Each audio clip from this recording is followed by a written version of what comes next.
Springfield is one step closer to fully approving a $6.3 million project that would move the Missouri Career Center.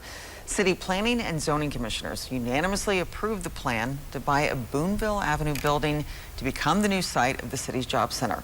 The Springfield Economic Vitality Office says the new centralized location will make it easier for more people to take advantage of the services offered. Access to transportation is a barrier that many individuals are trying to overcome.